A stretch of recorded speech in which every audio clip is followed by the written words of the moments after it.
I'm really excited for this next conversation. I think it's arguably one of the more important ones that's going to happen on our stage this entire summit. And in part, I think it's one of those ones that's probably collectively going to make us the most uncomfortable. And that's one of the reasons I'm excited about it, one of the reasons I think we need to lean into it. It's titled Decolonizing Together. I want to welcome out my very special guest that's going to guide us through this conversation. Nikki Sanchez is a Pipil Mayor and Irish-Scottish academic, Indigenous media maker, and an environmental educator. She has a master's degree in Indigenous Governance and is presently completing a Ph.D. with a research focus on emerging visual media technology as it relates to Indigenous ontology. She recently produced an 8-part documentary series, Viceland series called Rise, which focused on global Indigenous resurgence and was released to critical acclaim at the Sundance Film Festival. Can you please join me in making welcome Nikki Sanchez?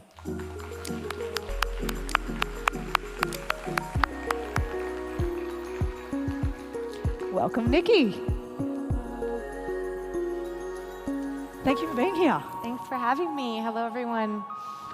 Nikki, I want to start by just getting us on the same page about what we mean when we use the word decolonization, because I feel like it's a loaded word, and it's a word that I don't necessarily think many of us would know how to define. So what do we mean when we say decolonization? So as an academic, I find often this language tends to be really exclusionary. And as someone who works as a decolonial educator, when I've been forced to really refine it, at its core, for me, decolonization is the work of collective healing. It is the work of unlearning the harmful and fictitious paradigms of patriarchy, white supremacy, extractionist capitalism that have led to many of the problems we're currently trying to figure our ways out of. And I also just really want to make the distinction between decolonization and indigenization. Okay. Decolonization is work for all of us. We are all impacted by colonization, no matter whether we're from Australia or we're here on Treaty 7 territory. It is part of our global story. And so that work is for all of us, no matter how we identify. The work of indigenization, the work of language revitalization, of culture, of ceremony, that is the work of Indigenous people. You touched on it there with the decolonization together, but I wanted to ask you a bit about, this is a big idea. It's also an uncomfortable idea for a lot of people. What do you think that's down to? I mean, I can speak really truthfully about the current state of reality in our country. We are now looking at over 10,000 unmarked graves of children that were murdered in residential schools. That is not a part of our history. It is a momentary unfolding. There are over 5,000 missing and murdered Indigenous women in this country. Some of them are close friends of mine. This is work that we're steeped in. And so we really need to understand that ultimately, these are not just problems for Indigenous people to face. The majority of them have been caused through settler colonialism. And so that means there's a lot of accountability there to show up so we can collectively find solutions for the future. You mentioned there that this is work for all of us. You've talked about this idea of decolonizing together. I think sometimes when you read horrific stories like that one that's playing out right now, to your point, you can sit there and go, absolutely agree, traumatic, horrible thing to have done. What does that mean for me, though? What role do I play in that as an individual? There can sometimes be a disconnect between some of what we read in that regard and the personal responsibility that I've got. How would you invite people to rethink their immediate response maybe to some of the conversation or the news events that are playing out at the moment? Yeah, for sure. I believe with all of my heart that no Canadian is happy about this reality or happy about this history. I believe that all of us, are horrified by understanding the truth of our history as a nation and also the current moment. But opting out, choosing ignorance, is what allowed this to occur in the first place, right? And so one of the things I say in my TED Talk is this history, this colonial history, no one person in the room is responsible for it. It's no individual, culpability, but we have all inherited the outcomes. We've inherited different things. Some of us have inherited privilege, influence, power. And so we are all responsible for the legacy that we've inherited. And we all have capacity in terms of healing those harms and cultivating a future that we can actually feel proud of, excited about, that we feel honored to pass on to the next generation. You're a decolonization educator. when you go in and you work with groups of people, how do you step them through a process? How do you work through practically the idea of doing better in this regard, quite genuinely? Because I think it's something I resonate with, and I sit here going, I know I want to do better on this. I know I want to be a better ally. I want to be a better advocate. What advice would you give me for how I can do that? Yeah, certainly. So I think the first one is humility and compassion. I think a lot of us feel really overwhelmed. I know that I have, even as an mixed-race Indigenous person, the more I learned about this colonial history, the more overwhelming it felt. And so I can say, like, 30 years later, I'm still figuring it out. It's a lifetime of work, but certainly there are tangible things that make a massive impact. And the first piece of work is really internal. It's really understanding enough about who you are and where you come from so you can see how you're part of this larger story, how we're all interconnected. Knowing the bundle that you carry, the gifts, maybe you have Scandinavian heritage and there's wisdom, there's recipes, there's matriarchy in your family history, that it constitutes part of the strength that you bring forward and the leadership that you can offer. And then also understanding our own histories allows us to see how at some point or another all of our stories are interconnected. And that really allows us to understand that maybe you're approaching it from over here and I'm approaching it from over here, but ultimately we're committed to the same objective of collective healing of a sustainable future. I want to ask you, I think, or name something maybe, and again, speaking personally, and I don't know if this resonates for some people in the audience, I think one of the other reasons perhaps that people approach topics like this with trepidation is because they're so afraid of getting it wrong. Like, I'm so afraid of saying the wrong thing, doing the wrong thing, making it worse, I think is one of the stories you can tell yourself about that. Is that a fair concern? Is that something that we need to reframe our thinking around? How would you respond to that? It's legitimate. Perfectionism is a colonial value. It's steeped into our culture, but ultimately, this guilt paralysis, this fear paralysis, it's not getting us anywhere, right? That complicity is what allowed for 50% of all of those children who were taken away to residential school to die there, you know? So complicity is no longer an option, and it's okay to make mistakes. This is an uncharted territory, and ultimately, we actually need to figure it out together. So tapping into the compassion for yourself, one, that you might not have all the answers, you might make a mistake, and it's okay to acknowledge that. It's okay to ask for questions. As an Indigenous educator, I often travel to different territories to meet nations and languages I've never heard before, and people ask me how I pronounce things in that language. I don't know. I need to ask. It's okay to be learning. It's okay to be a learner. And I think in this space, you know, and a lot of our future-based spaces, we are learners. And showing up with that humility and that permission and that courage is the only way forward.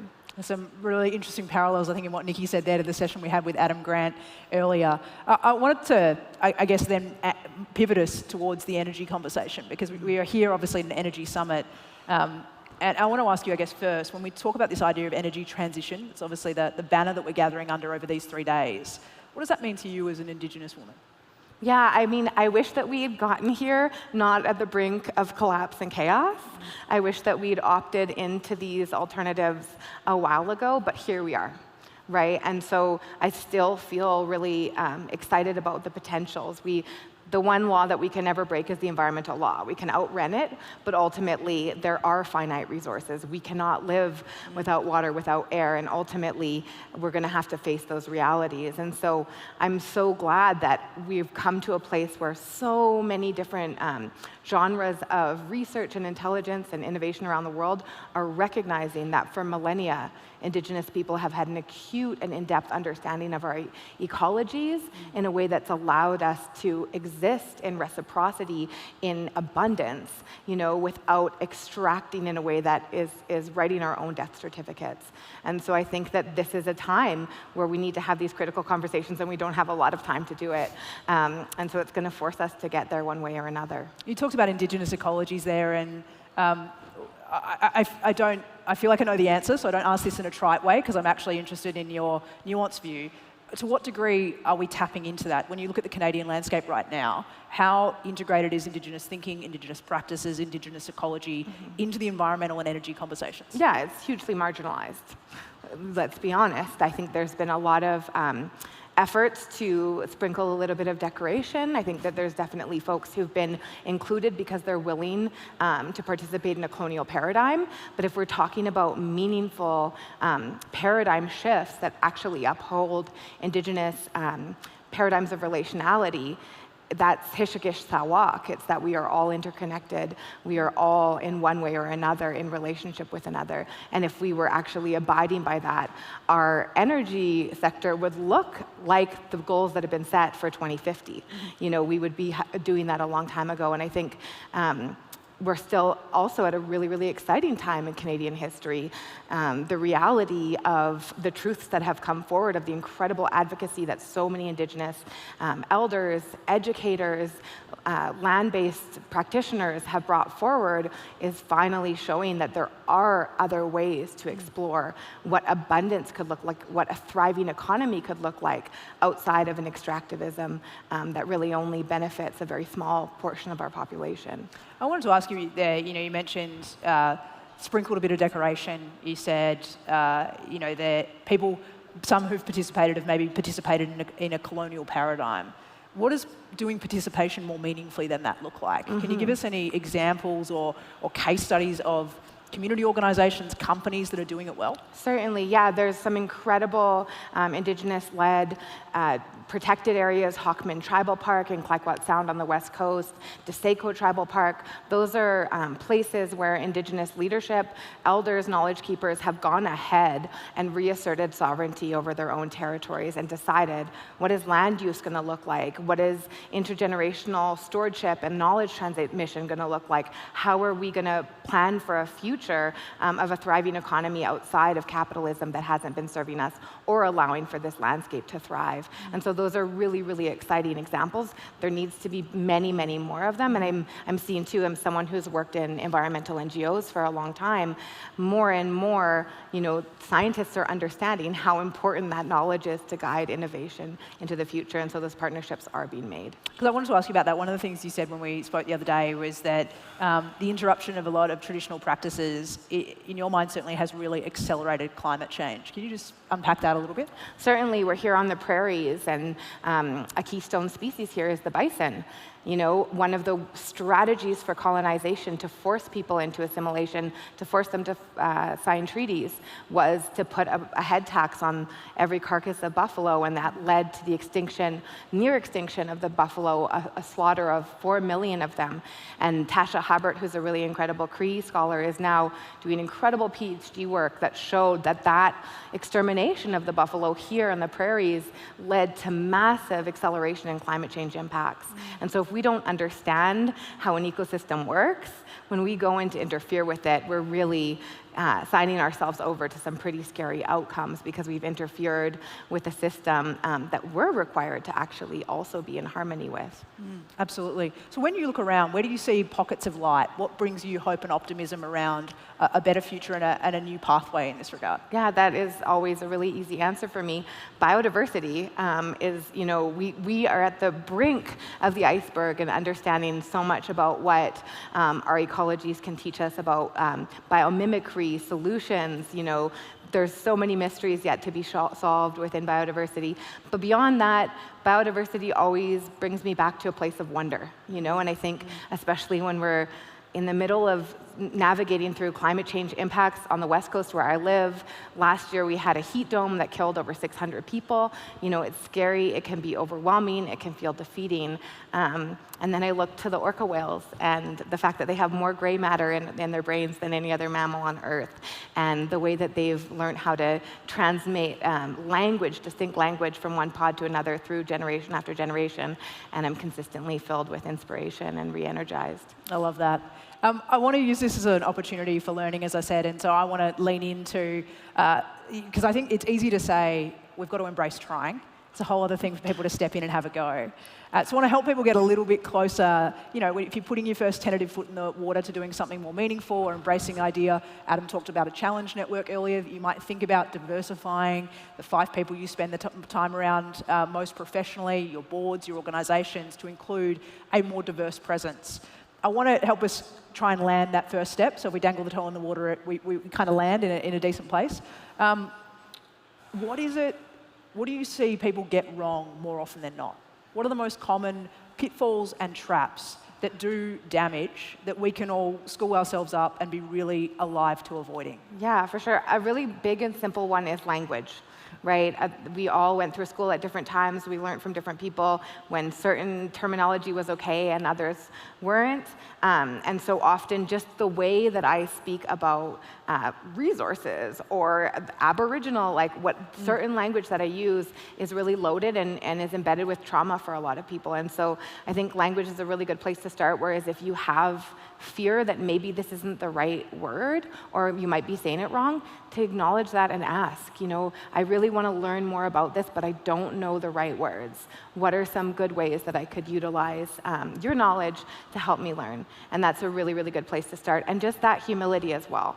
Nobody on earth knows all things about all things. It is so much easier to have a conversation where you say, Nikki, can you teach me about this? And I can ask you about the I'm Australian learning so much football right league. now. Let me tell you that much. Absolutely. You know, and I think that that's a really real place for us to build relationships from.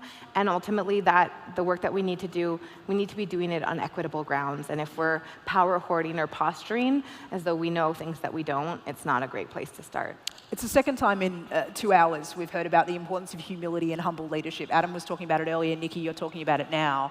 I want to pick up on something Adam introduced us to, this idea of rethinking. Continuing along the same line of thought, what's an assumption, an existing view, a bias we have to rethink urgently? Yeah, I think that really reevaluating our paradigms of truth that are the basis of settler colonialism, like I mentioned before, patriarchy, white supremacy, expansionist capitalism, those are all fundamental beliefs that I think a lot of people, if they reevaluated, don't feel like they're personally aligned with. But a lot of what we've been programmed into our normal ways of being are embedded on those truths. And so it's an exciting place to recognize that you have all this ability to emancipate yourself from ideologies that aren't your own, that don't align with the values that you hold as a person, and to start to reimagine, like, how can I live my life differently if I'm not committed to perfectionism, if I'm not committed to paternalism, if I'm not committed to individualism? Suddenly, the life and the opportunities that are just there for your own life and the choices that are available to you become a lot more abundant and a lot more exciting. I'm always mindful this is always part of a bigger, longer conversation. This sort of thing we're talking about here, we hope we're provoking something, an inquisitiveness, a curiosity, an openness amongst people, maybe a connection in for the first time in a way that they haven't felt it before. If that's landing for someone in this room, where do they go? Where do you advise them to go to get more information? Who should they be following? What should they be reading? Other than your documentaries, what should they be viewing? What are some ways that we can expand our reference points to enrich our understanding? Yeah, I gave a TED Talk for exactly this reason. So it's really designed to be a first step, and there's a lot of those answers. It is great. I do recommend it. There's a lot of those answers there. And then there's some really phenomenal Indigenous-led organizations in this country. Indigenous Climate Action is one of them. Melina Labuke-Massimo is an incredible educator, alternative energy. She is the first Indigenous woman to found her own renewable energy company called Sacred Earth Solar.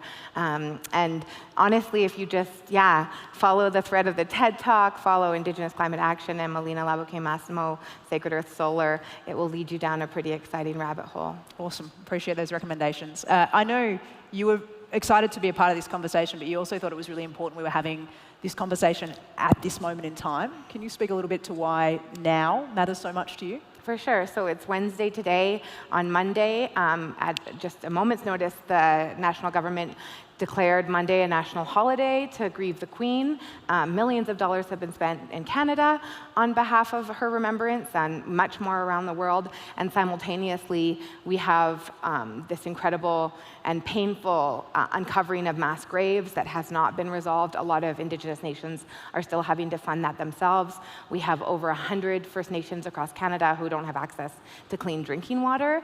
And I think, watching how quickly we can shift into a national day of mourning campaign for a figurehead of colonialism who signifies so much harm in this country, but we can't get organized to ensure that our fellow citizens have access to clean drinking water, that the communities who are still trying to bring home their children that were killed at the hands of the states have to self-fund.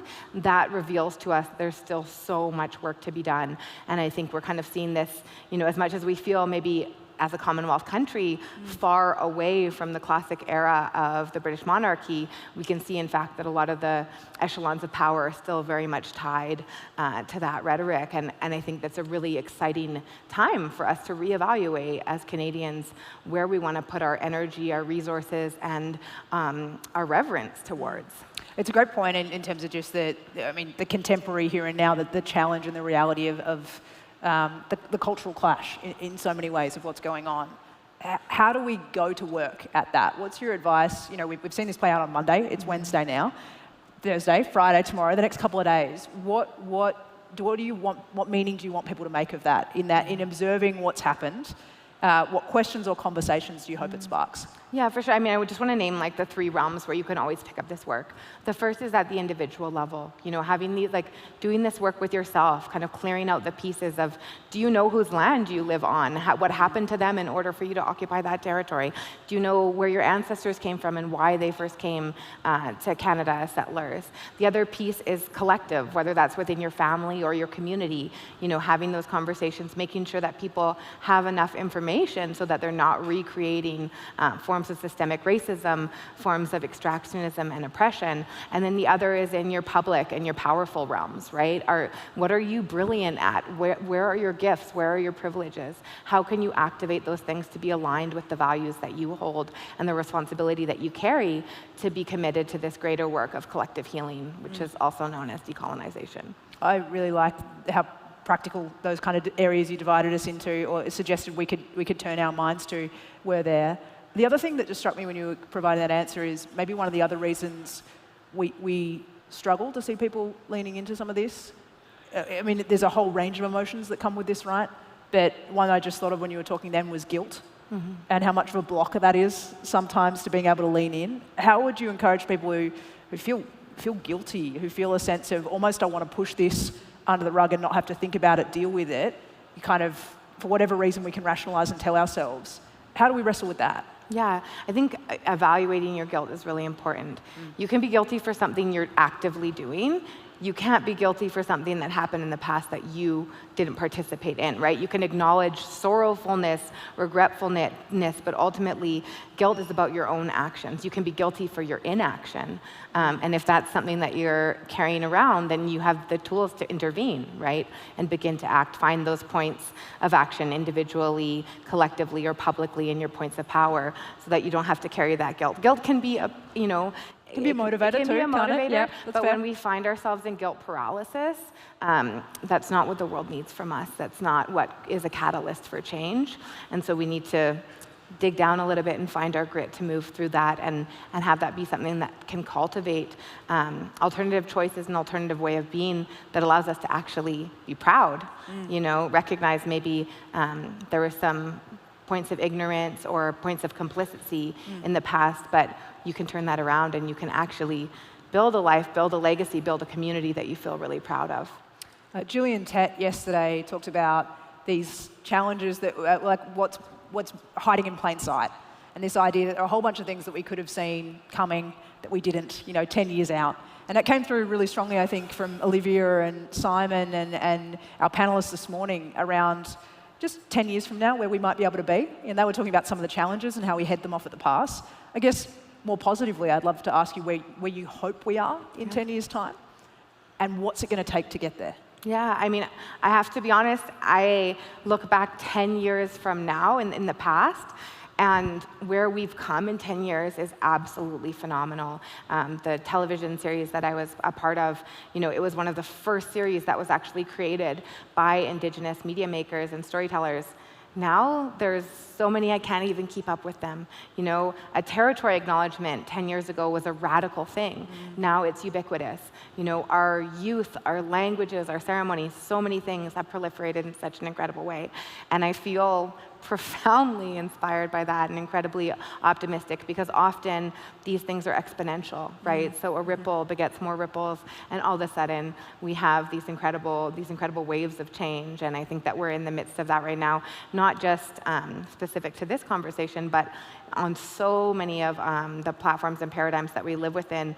We're in a time of great transition, and there's many reasons to be really hopeful. Oh, I love that. That's a great optimistic note to finish on. I should flag in advance too, Nikki's going to be rejoining us a little bit later for our panel conversation, so you can jump in and add questions. We won't come to them yet, obviously, but you can start accumulating those thoughts on what you might love to pick Nikki's brain on. So if this is something, and great benefit, as Roger joked about, anonymous this morning, whether you want to ask it with your name or otherwise, lean into the opportunity to get a little bit uncomfortable and use this as an environment for learning and challenging in order to be able to do better, be better. Nikki, thank you so much for joining us. I really appreciate it. Padiuch, thank you so much for being here and being part of these really important conversations. These are the kind of conversations that fill me with hope about where we can go together, and how this work of collective healing really is stuff that only you and I and all of us collectively can pick up to make a big impact with. So I'm really grateful. In my language, we say Padiuch Muchi, Padiuch Muchi.